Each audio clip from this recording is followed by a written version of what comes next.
Notice again, you've got an attempt to destroy Israel. Israel doesn't try to destroy Iran. It doesn't try to destroy Hezbollah. Well, it does now. It doesn't try to destroy Lebanon. But it reacts when these countries come and attack them and want to destroy them. What would you want Britain to do if someone in France was lobbing missiles over at London and Dover? Would you say, okay, please don't do that, it's nasty? Or would you want them to actually do something about it? So Israel's faced with a problem. They have to do something, and when they do something, it results in the kind of destruction which you see on your televisions. So people who don't know this background I'm telling you about, they just see on the televisions destroyed cities in Gaza and Lebanon, and they see weeping mothers and journalists going in and saying, oh, how terrible it is. And everyone thinks Israel then must be a horrible place that is full of nasty, even sort of Nazi-type people who want to destroy others. But Israel would much rather live in peace with these people, even to help them build up their countries so they're not such horrible places, which most of those Arab countries are because of the corrupt rule which they have. And the question is, what should they do about it? I remember after October the 7th, somebody, knowing my sort of pro-Israel feelings, they wrote to me and said, Israel should turn the other cheek, not respond with violence against Hamas, and should hope that they would then make some sort of peace settlement.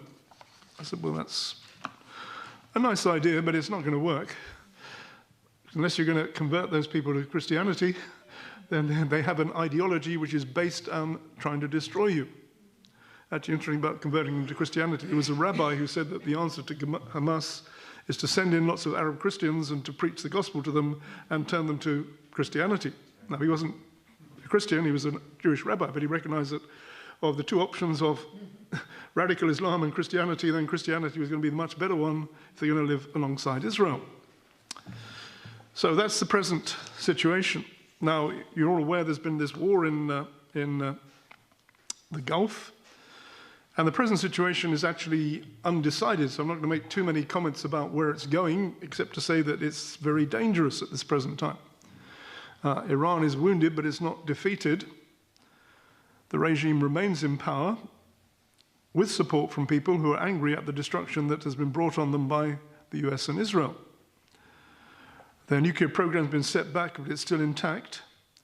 They still have their missiles, and they now have control of the Strait of, well, they have some control over the Strait of Hormuz. America has more as well. But they're still calling for the end of Israel. But I saw a program last week in which Krishnan Guru Murphy from Channel 4 went to Tehran, and he was interviewing people, and they were all saying that the answer to this thing is to wipe out the Jewish state because that's the cause of all our troubles. So that is still going to be part of the problem. You've also got the fact that Trump is a little bit in a wavering position about it. I think he wants to pull out of the war with an agreement that leaves some of this intact. The other alternative is to go in and start bombing again, which would cause even more trouble. He's called for the Arab countries and Iran to join the Abraham Accords, which is pretty unlikely, I have to say. So you've got a dangerous situation, and Trump is, obviously, he's not going to be president forever.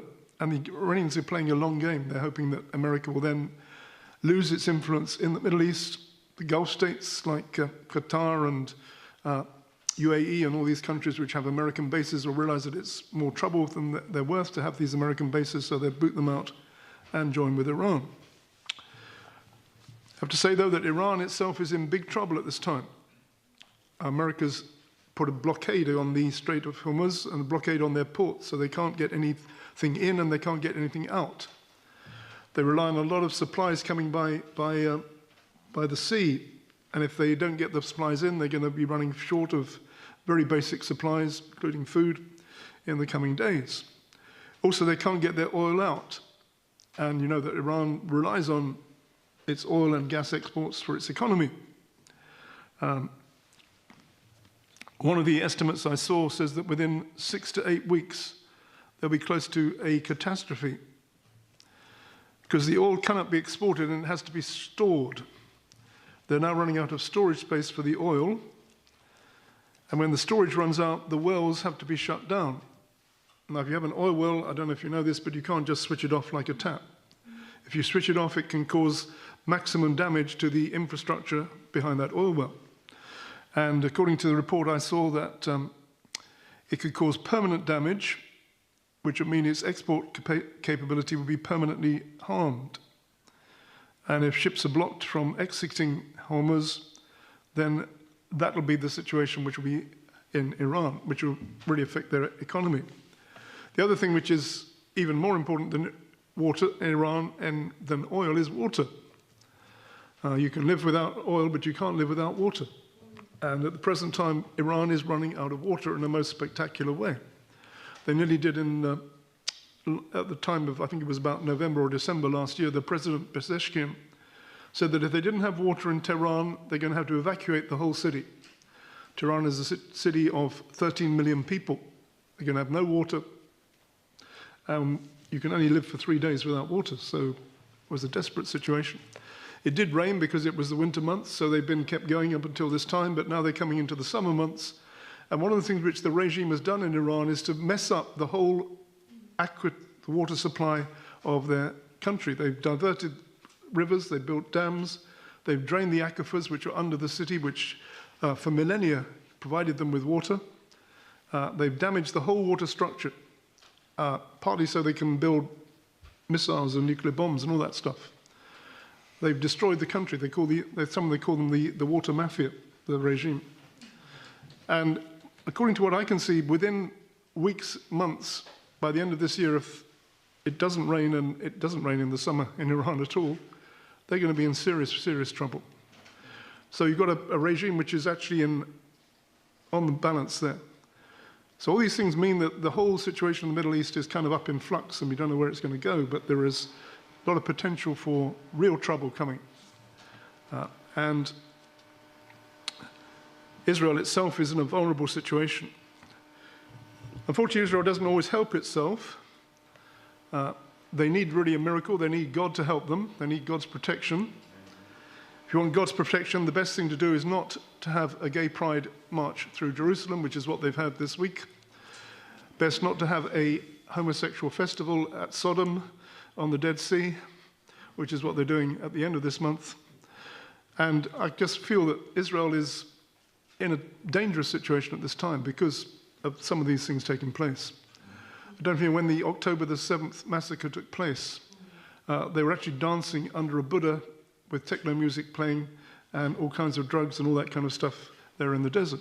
So you had Israel actually putting itself out of the protection of God, and then the enemy comes in and attacks them. And to my mind, if they're going to have a Sodom festival, at this time it's the very last thing they want to do, because they need the protection of God. So this is the situation. And, you know, I'm pro-Israel, but you have to be realistic and you have to realize what's happening. And sometimes a lot of pro-Israel Christians, there's sort of, it's all lovely and it's all prophesied, which it is, but you're not seeing some of the things which are going on behind the scenes, which you need to know about, and which could lead to big trouble coming.